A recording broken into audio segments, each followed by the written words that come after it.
Puji Tuhan, Shalom, selamat malam, selamat jumpa lagi kita dalam acara Gema Rohani. Saat ini kita akan mulaikan Gema Rohani kita pada malam hari ini. Mari kita satu dalam doa. Terima kasih Bapa yang di surga, saat ini kami akan memulaikan Gema Rohani kita pada malam hari ini. Biar Engkau layakkan kami, sucikan kami Tuhan, agar kami boleh layak dalam hadirat-Mu. Dalam nama Yesus, kami siap memulaikan Gema Rohani kita pada malam hari ini. Haleluya, amin.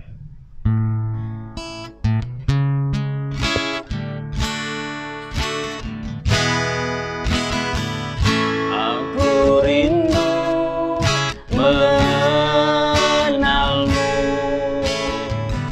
mengenalmu secara pribadi, bukan hanya ku kagumi semua karya dan ciptaan-Mu, tapi tiada ku kenal pribadi. Semuanya sia-sia saja. Aku rindu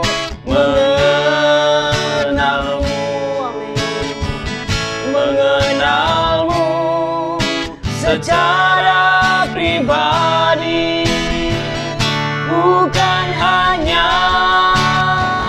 ku kagumi semua karya dan ciptaan-Mu, tapi tiada ku kenal pribadi. Semuanya sia-sia saja. Aku mengenalmu secara pribadi, hingga ku tahu rencana-Mu. Aku mengenalmu secara pribadi, lewat firman dan Roh Kudus ku kenal. Oh haleluya. Aku rindu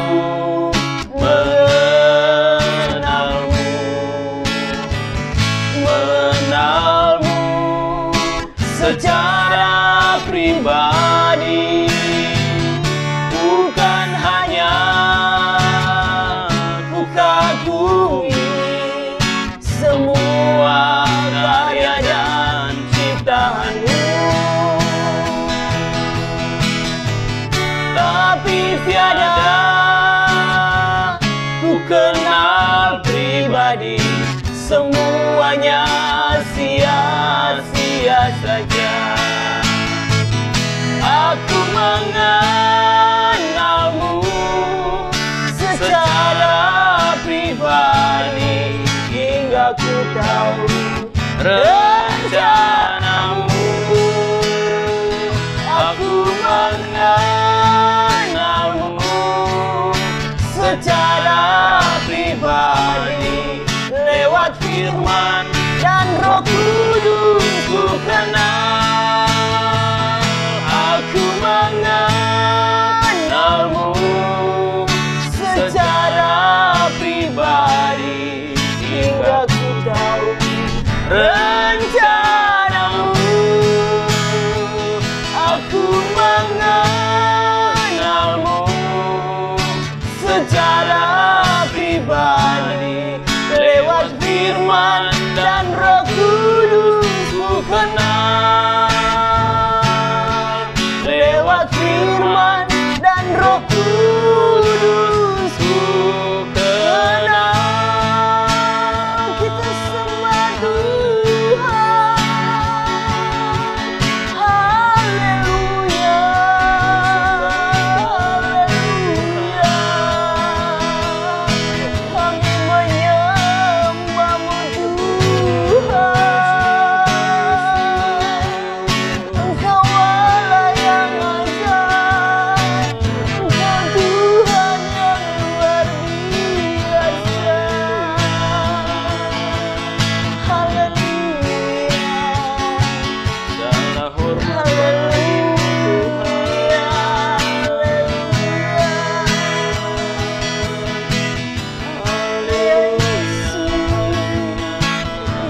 setiamu Tuhan di hidupku.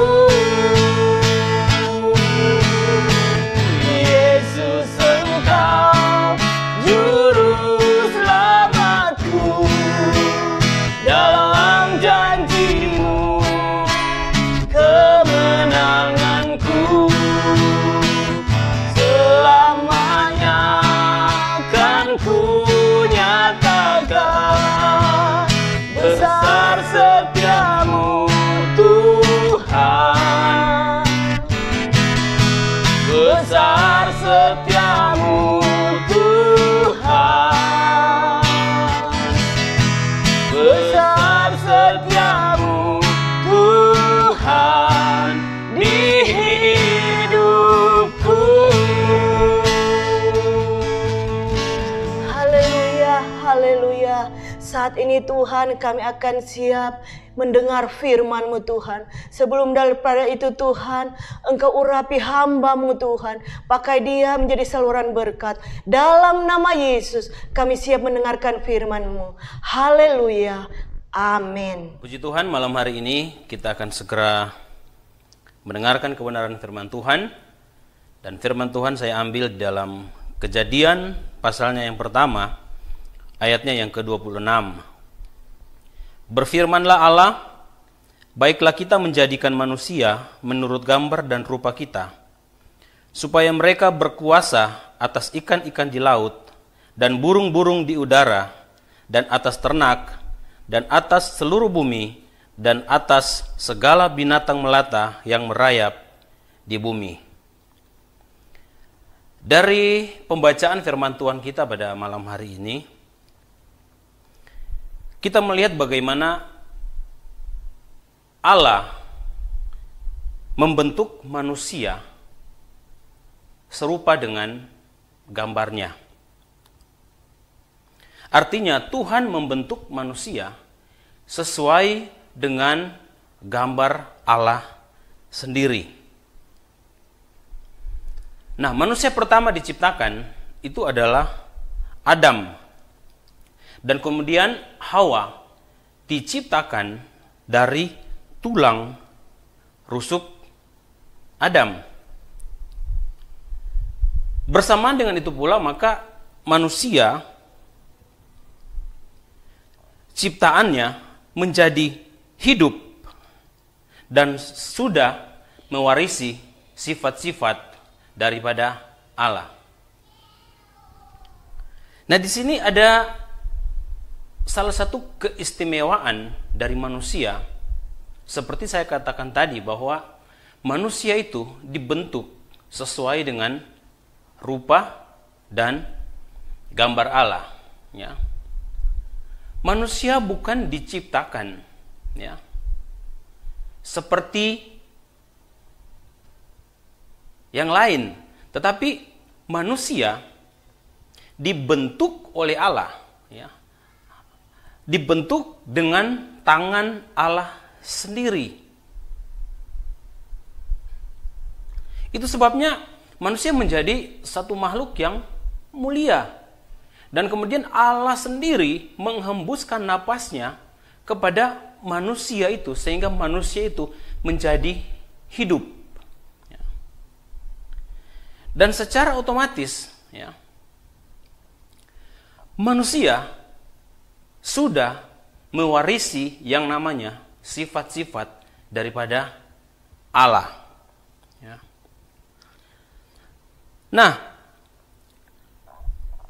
pada peristiwa setelah manusia dibentuk dan dijadikan oleh Allah, ya, manusia ditempatkan di sebuah taman yang namanya Taman Eden.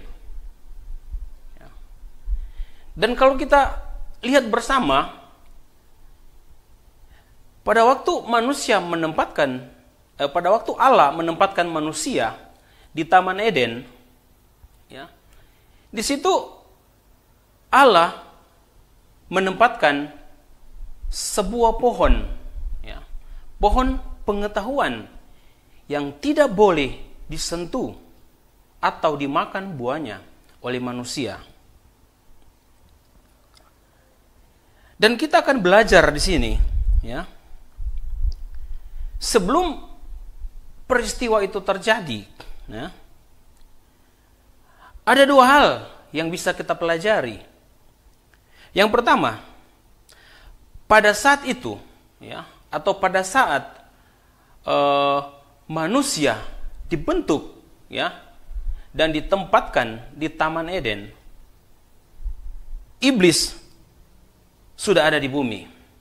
Ya, itu artinya bahwa sudah terjadi pemberontakan di surga dan Lucifer telah dicampakkan ke bumi.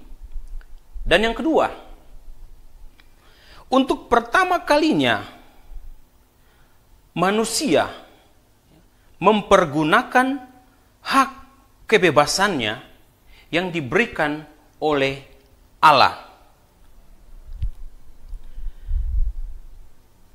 Kenapa Allah memberi hak kebebasan bagi manusia? Karena Allah tidak mau memerintah manusia secara otoriter. Ya.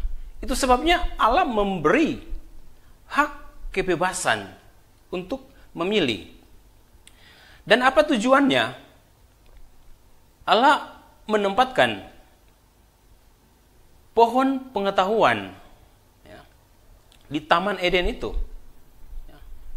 Tujuannya adalah sebenarnya untuk menguji manusia itu sampai di mana ketaatan mereka kepada Allah. Itu sebabnya mereka diberi hak kebebasan untuk memilih.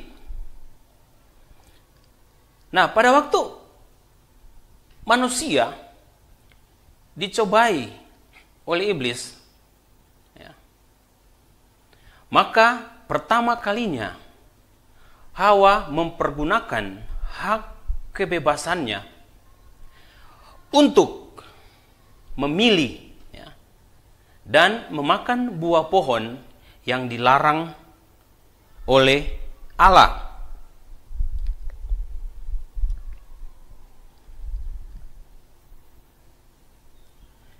Nah, setelah Hawa memakan buah pohon itu, ya, saat itu juga atau detik itu juga, ya, Hawa atau manusia itu telah menukar Allah sebagai otoritasnya dengan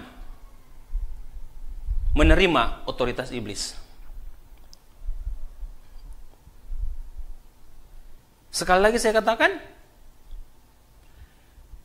sejak manusia memakan buah pohon itu, saat itu juga atau detik itu juga, ya, manusia itu memilih menukar Allah sebagai otoritasnya dengan mengakui otoritas iblis.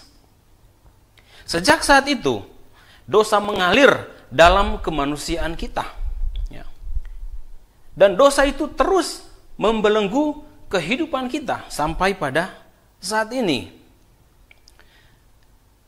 Dari sejak semula Allah menginginkan adanya pemulihan hubungan antara Allah dan manusia menyangkut tentang keselamatan, ya. Tetapi manusia itu sendiri yang tidak mempunyai kemampuan dari dirinya untuk keluar dari kutuk dosa itu. Itu sebabnya dikatakan dalam Yohanes 3 ayat 16, karena begitu besar kasih Allah akan dunia ini, sehingga ia mengaruniakan anaknya yang tunggal, supaya barang siapa yang percaya kepadanya tidak binasa, melainkan beroleh hidup yang kekal. Jadi karena kasih Allah kepada manusia, maka Allah mengutus anaknya yang tunggal, yaitu Yesus Kristus, untuk menebus manusia dari dosa.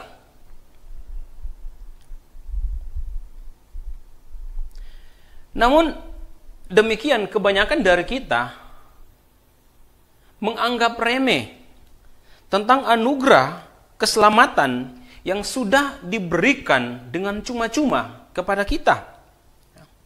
Itu sebabnya Paulus berpesan ya, dalam Filipi 2 ayat yang ke-12, "Hai saudara-saudaraku yang kekasih, kamu senantiasa taat, karena itu tetaplah kerjakan keselamatanmu dengan takut dan gentar, bukan saja seperti waktu aku masih hadir, tetapi terlebih pula sekarang waktu aku tidak hadir." Ya. Karena itu tetaplah kerjakan keselamatanmu dengan takut dan gentar. Ya. Itu pesan Rasul Paulus kepada jemaat di Filipi. Dan pada waktu itu Rasul Paulus sementara berada di penjara. Itu sebabnya dia katakan, kerjakan keselamatanmu dengan takut dan gentar, waktu aku hadir, ataupun aku tidak hadir. Ya. Mengerjakan keselamatan dengan takut dan gentar. Ya. Pengertian takut dan gentar artinya ada rasa penghormatan dan penghargaan kepada Allah. Jadi mengerjakan keselamatan kita karena apa? Karena kita menghormati dan menghargai Tuhan dalam hidup kita.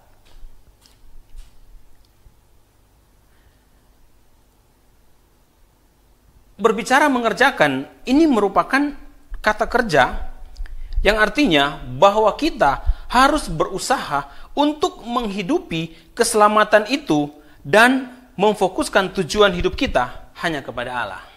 Ya.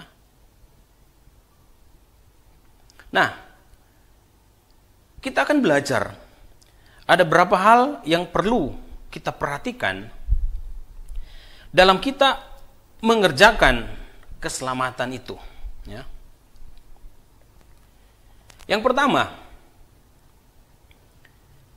jangan meninggalkan persekutuan dengan orang-orang kudus. Ya. Jangan meninggalkan persekutuan dengan orang-orang kudus. Kenapa, saudara? Ya.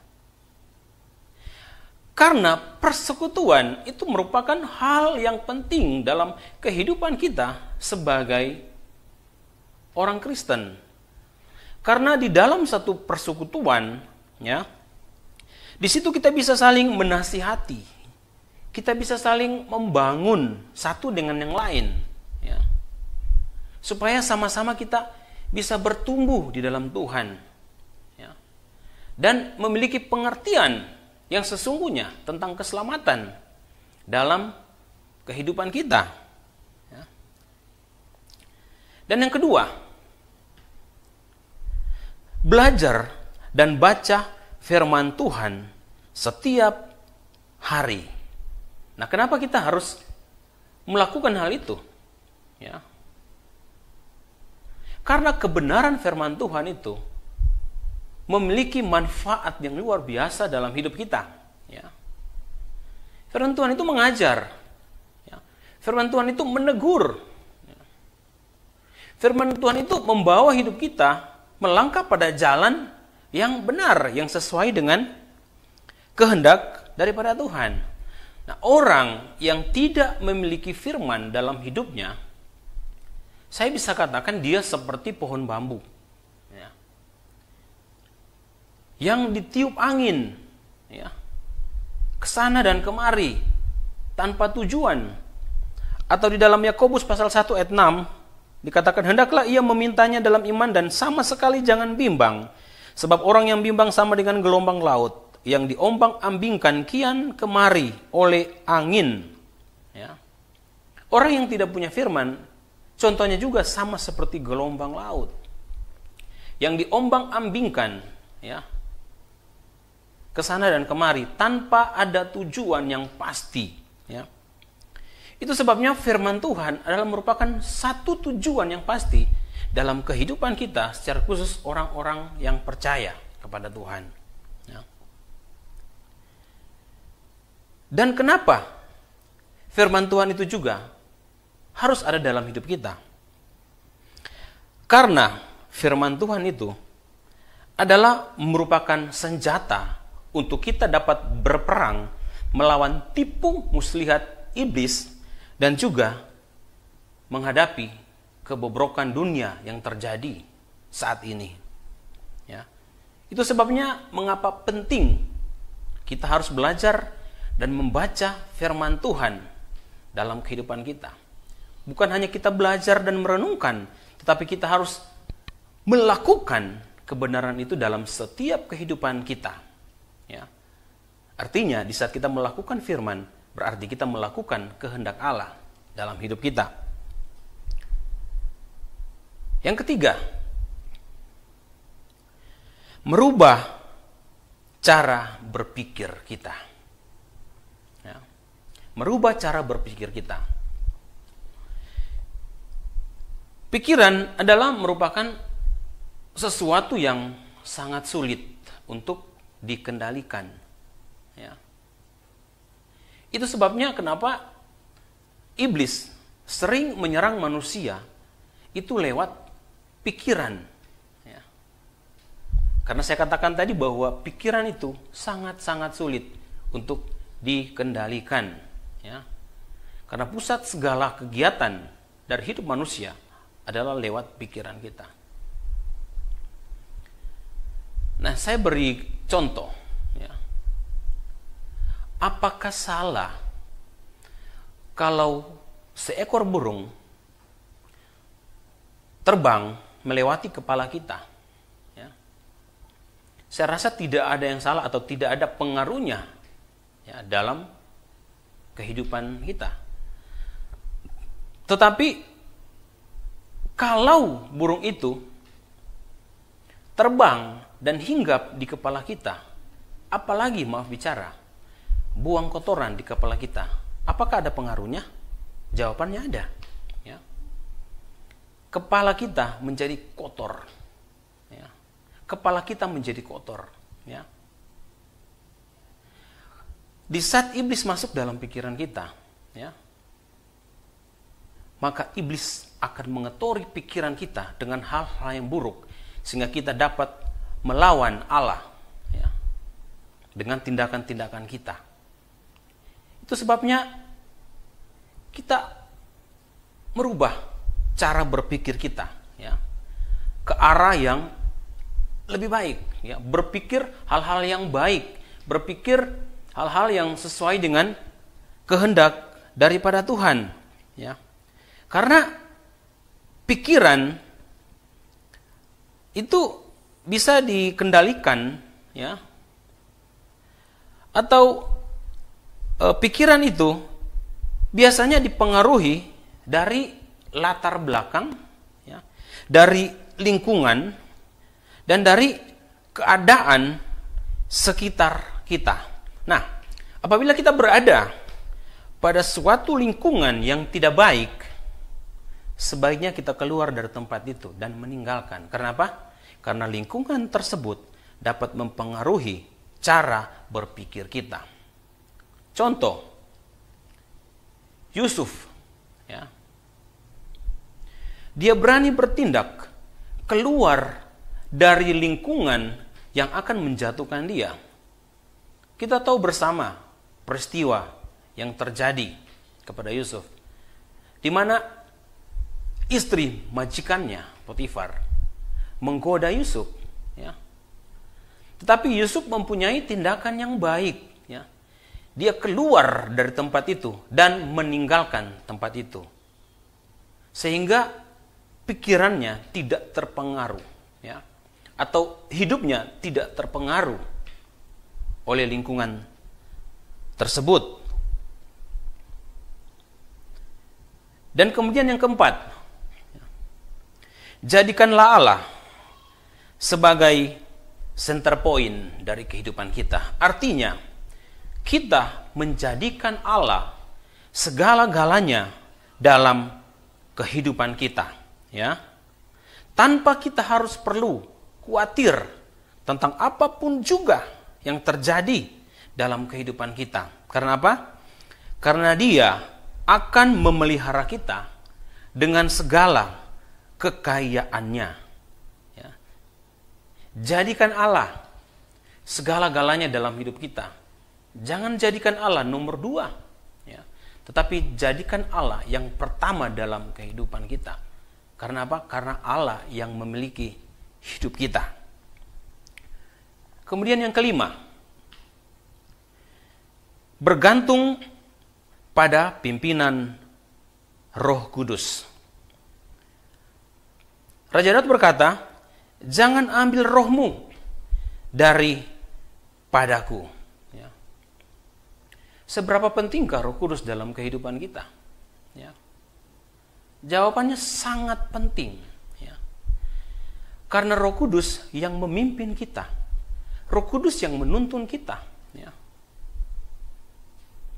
Roh Kudus yang membawa jalan-jalan kita menuju ke arah yang lebih baik lagi. Itu sebabnya Daud berkata, jangan ambil rohmu daripadaku. Karena Daud menyadari bahwa roh yang dari Allah itu sangat penting dalam kehidupan Raja Daud. Ya. Karena apa? Karena Roh Kudus adalah penolong yang selalu mengingatkan manusia untuk berjalan di dalam kebenaran. Ya. Itu kelima hal, ya,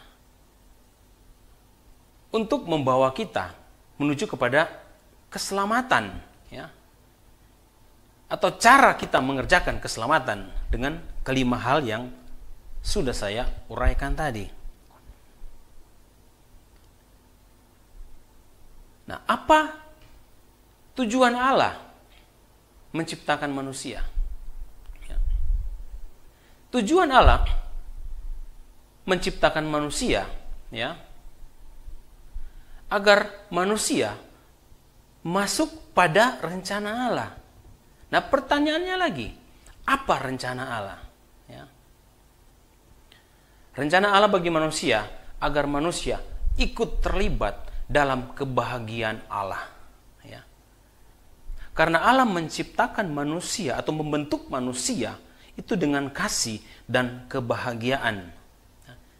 Dan tujuan yang berikutnya, agar manusia dapat menyenangkan hati Allah dengan pujian dan penyembahan. Nah, kesimpulannya, dalam Kejadian pasal 3, ayatnya yang ke-15, ya, di situ bahwa Allah itu adil, ya.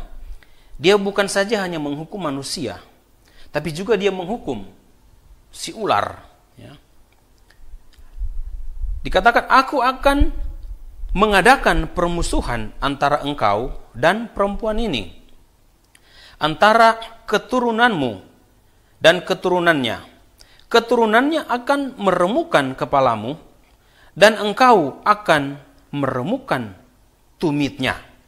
Nah, keturunan perempuan yang meremukkan kepala ular itu adalah Yesus Kristus, ya, yang sudah disalib, ya, untuk menebus dosa kita.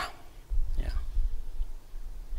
Bahkan dia menanggung setiap dosa-dosa kita, sehingga keselamatan yang mahal itu bisa kita miliki dalam hidup kita.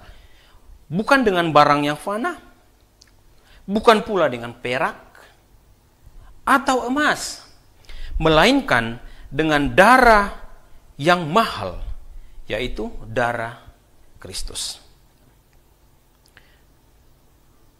Akhir kata, oleh karena itu, mari kita mengerjakan keselamatan kita dengan takut dan gentar. Amin firman Tuhan. Puji Tuhan, saat ini kita sudah mendengarkan firman Tuhan. Saya yakin dan percaya firman Tuhan itu menjadi berkat bagi kita semua. Saat ini kita akan tutup Gema Rohani kita pada malam hari ini. Mari kita berdoa. Haleluya Yesus. Immanuel, Immanuel,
Malam hari ini kami bersyukur Puji Tuhan.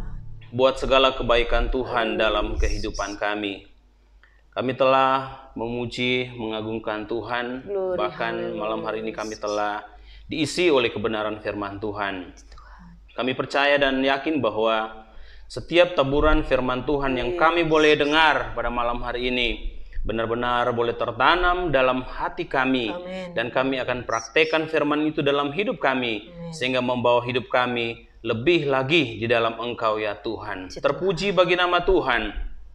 Dan malam hari ini Tuhan, kami akan segera menutup Gema Rohani dan kami dasarkan semuanya di dalam nama Tuhan Yesus Kristus. Haleluya. Amin. Amin. Puji Tuhan. Kita akan jumpa Gema Rohani kita pada minggu depan yang akan datang.